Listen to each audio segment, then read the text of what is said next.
Hello everybody, my name is Ricky. Welcome to my YouTube channel, Let's Syrup About It. This is my guest today, Miles. Hi! And today we're going to be making a maple syrup mead, also known as Acerglyn. Okay, terminological clarification time. I know this is absolutely fascinating, but it's important. So far in this channel, all we've made is wine. Wine is fermented fruit juice. Okay, today there are no fruits here. There's no fruit here. We're going to be making fermented honey, and that's known as mead. Now, we're also supplementing that with maple syrup. But in order for a beverage to count as a mead, at least 51% of the sugars that are to be fermented out have to come from honey. So we're going to be using 2 pounds of honey, 1 pound of maple syrup to make a maple syrup mead, also called Acerglyn. That's right. First thing you want to do, sanitize all your equipment. Okay, I'm not going to go into all the detail required about that, or what that entails.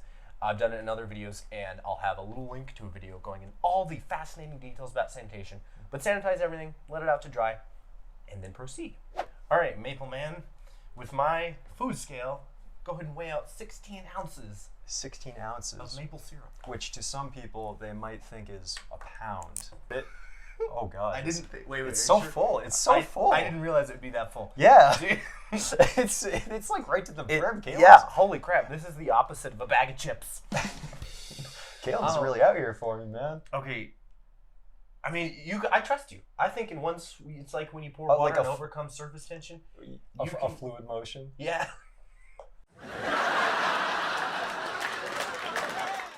Get started here. Just pour it in, and I got 7 ounces. And make sure not to push down. Oh yeah, I'm not pushing down.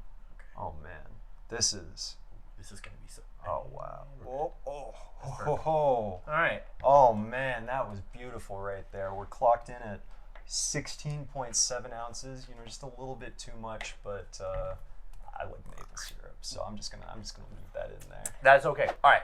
Add in your honey. Oh.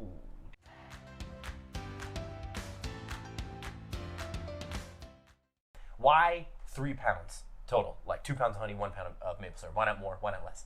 Because that amount of sugar that correlates with the 3 total pounds should give us a 13 to 14% alcohol by volume beverage. And you know from watching this channel, that's always the range I shoot for. I don't like to go less than that because it's not enough alcohol. I don't like to go more than that because then that alcohol ethanol flavor is just, it overpowers. It's too much. It's way too much. So we're going to confirm my calculations with a hydrometer in a moment. Ricky, I don't know if you know this, but I have a tradition whenever I bring someone onto this show that my co-host gives me 2 interesting and fun facts about them. You know, Miles, I did not know that. I have seen your videos. I guess I might have skipped them myself. Yeah. But yeah, 2 interesting facts about myself. Let's see. I do enjoy cooking very much at home. Gotten a little bit into bread making recently, and that's, you know, piqued my interest a little bit with checking out this channel. I thought wine making, all that's been a pretty cool process. Another interesting fact about myself, you, the viewers at home, already know this. I am from New Hampshire, the land of the greatest maple syrup, and I love that place very much. If you ever get a chance to visit, it is absolutely beautiful, and trust me, that small state will blow you away.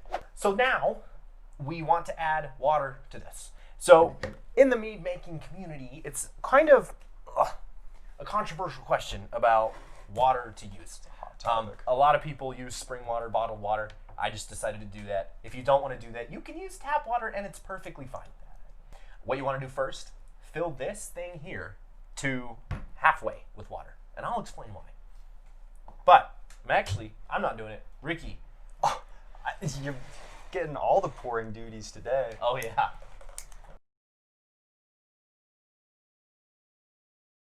Next up, get a bung, because this bung is going to go into the opening. Put it in. Yep. Put your thumb over it, and you're going to shake the hell out of it, okay? And to do that, you got to get this funnel out of here, okay? That's right. Okay, bung in.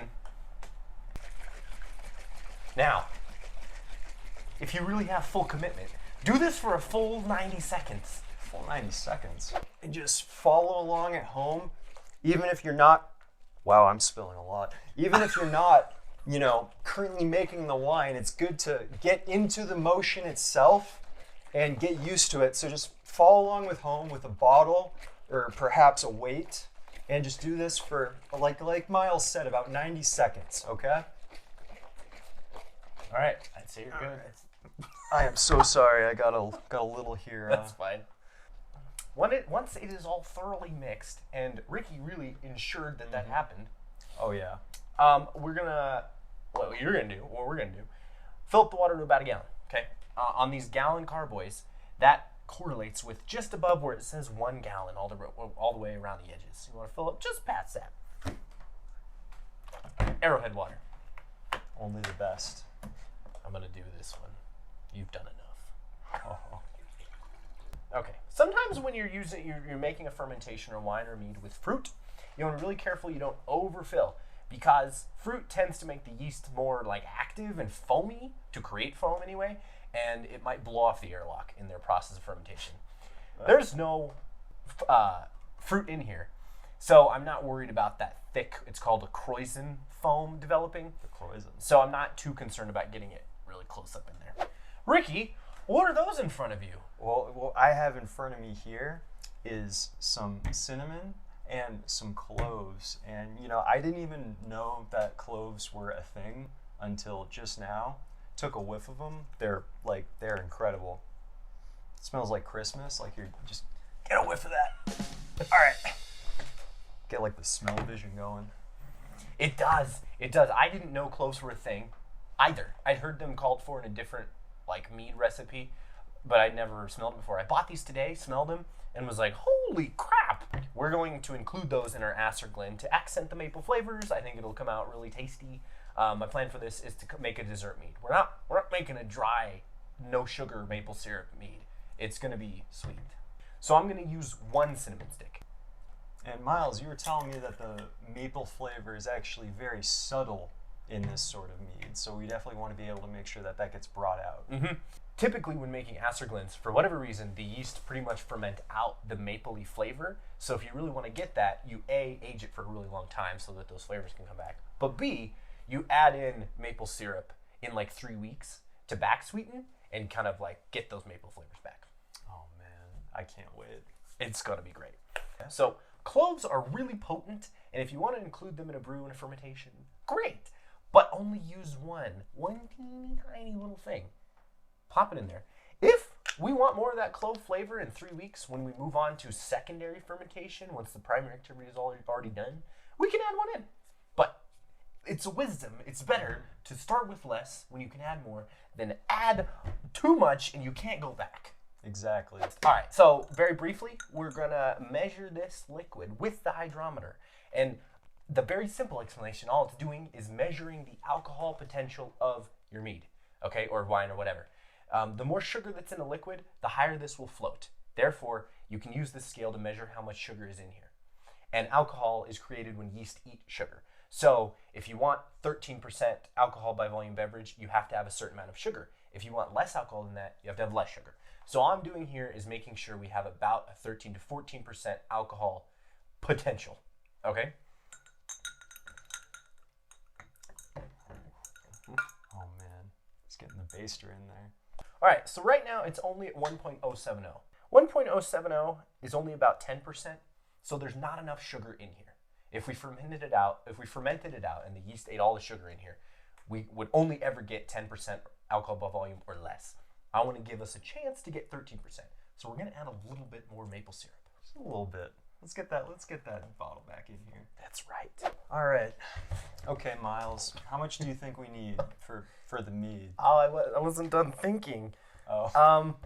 I think we need half a pound. About half a pound. So Yeah. we're looking at 8 ounces here. Mhm. If people are following along at home, do we need the weight again? Yeah, this surpasses the weight limit on that scale. Gotcha. So we're gonna have to pour it into something else first. Like the little Wii Fit board would be animated and it'd jump up on another non-animated version of the Wii Fit board. I thought that was weird. But it would jump on and then it would weigh you and it'd show you on like the BMI scale and it would say like, you're a normal weight, you're underweight. And then in my case as a 5th grader, it'd just pop up and it'd say, that's obese. I remember that distinctly. It would just say, "That's obese."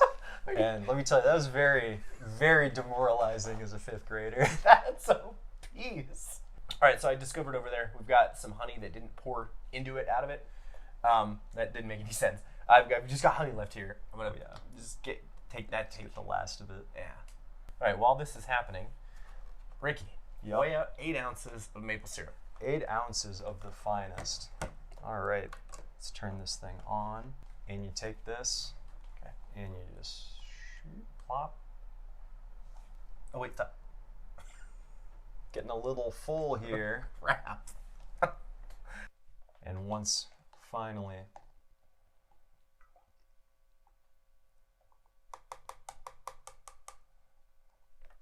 beautiful. Excellent. Okay, this is going to be harder to mix. There's not a lot of air in there. Okay.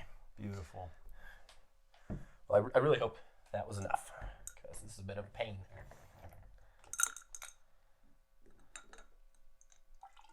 All right, what number do you see on that scale there, Ricky? What I am seeing is just about 1.1. Yep. Just about 1.1. Yep, I would say it's 1.12. The yeast strain we're going to use is Lalvin 71B, whose alcohol tolerance level is 14%. So it's up there. If all goes according to plan, it will ferment out all the sugar we have in here, and then we can decide if we want to sweeten it after the fact. Well, we will.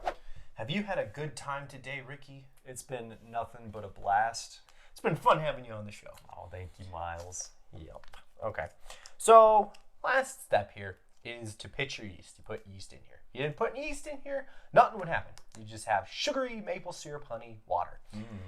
Yeah, delicious. In order to get mead, you need yeast. Now, if you bought the 5-gram packets, you're going to use about half your packet. Just go for it. Put tape on this, put it in the fridge. They save for a while, but if you don't put it in the fridge, it's not going to save very long at all. So I'm putting my bigger bung in here for just a second to mix it up a little bit. One more time. That's right.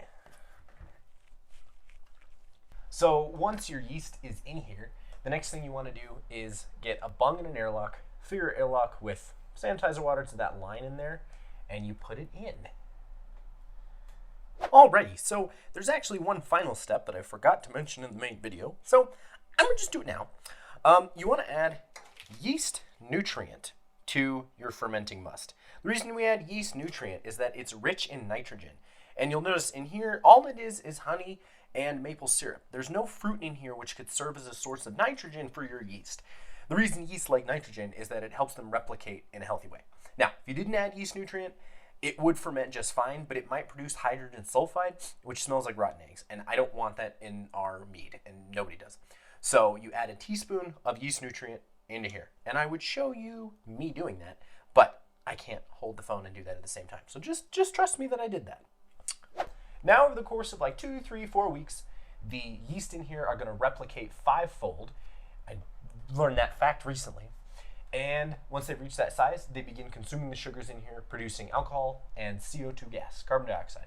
We have the airlock to let all that CO2 out without letting any bugs or bacteria or oxygen in. So you take this, and I put mine in my closet. You want to keep it out of direct sunlight in a kind of cool-ish environment. In 2 weeks, what we'll do is, 2 or 3 weeks, when the activity in the airlock has stopped, that's when the fermentation is complete. We'll bring it out, take a reading on it to determine and make sure that all the sugar's gone. Taste it, Ricky will be back, and we'll go from there. I'll see everybody back here in 3 weeks, and you'll see me, hopefully with a haircut. Yeah, do you want to get a haircut? This is the longest my hair has ever been. It's freaking me out. Yep, I feel you. Well, I really appreciate you coming on the show, Ricky. Thank you. Yeah, of course. Anytime, Miles. It was a grand old time. It was. Take care, and we'll see you in about 3 weeks. Bye, everybody. Bye-bye.